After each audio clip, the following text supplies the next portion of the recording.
is Mrs. Minarovich. We are making a video to help you with Google Classroom.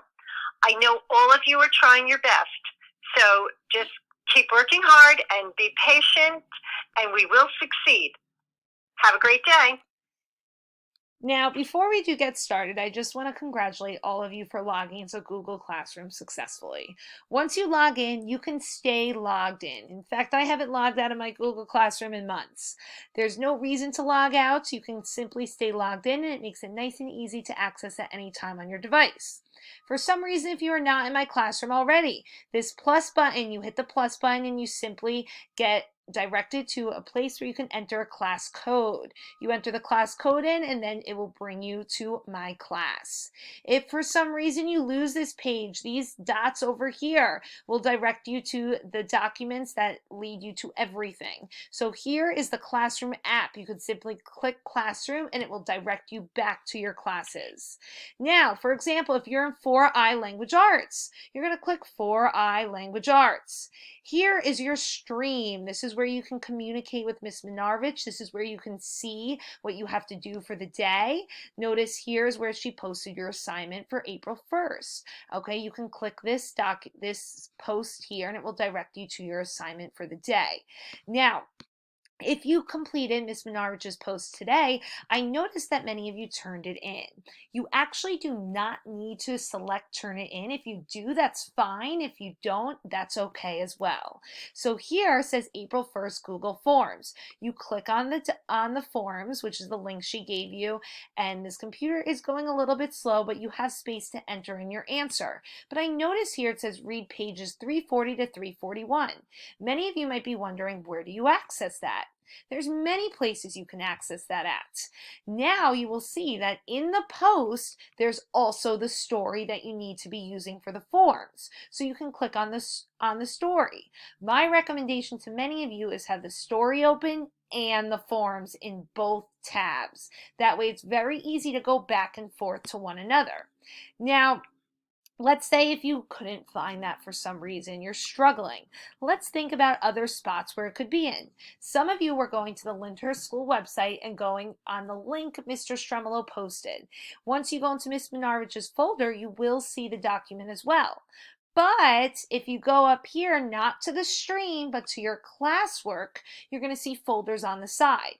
Here says all topics and here says readings. When you select readings, you're going to see here's Eye of the Storm, and moving forward, you will find that all of your readings are located here. You will also find that there's an audio version to go with your readings too.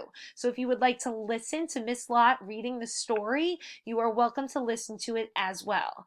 Then read the story and go back to the Google Forms. Now the questions are on this paper, but the problem is you can't really write them down anywhere. Where's Miss Minarovich going to see your answers?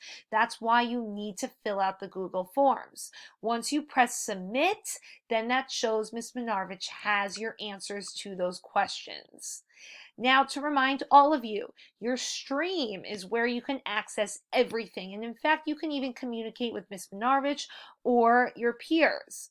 You can also then hit classwork here and see exactly only the classwork. So if maybe there's a lot of people saying good morning and it's hard to find the classwork, you can always hit classwork and you will see your assignments for the day.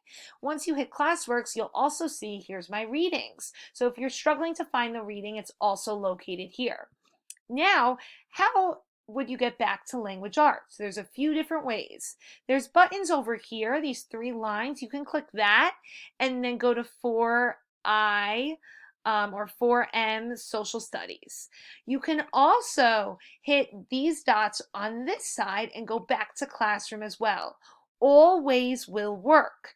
Now, notice I find 4i social studies, and many of you might have 4i math and science or health, and that's fine. Some of you might even be in Miss Sika's virtual nurse's office too. So now I'm going to hit 4i social studies, and you're going to find it's the same thing. Here's your stream. There's people commenting. This is a way you can communicate with Miss Minarovich. Also, here's my classwork. And this is where you'll see specifically just classwork. And notice again, you see reading and audiobooks. This is another location where you can find the reading and audiobooks. And when you click on it, you're going to see here's Scholastic News and here's the audiobook that goes with the Scholastic News. Now, if you want to get back to anything, again, hit the dots. You can go back to your classes. Let's say you want to send Miss Minarovich a private comment only between you and Miss Minarovich.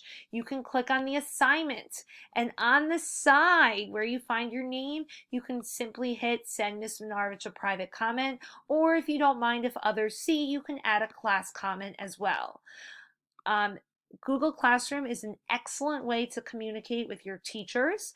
I know for many of you this is your first time using it and it might be difficult maneuvering around Google Classroom, but with practice, I know you will enjoy this and you will find that Google Classroom is a really, really great way to communicate with your peers and your teachers through this online experience.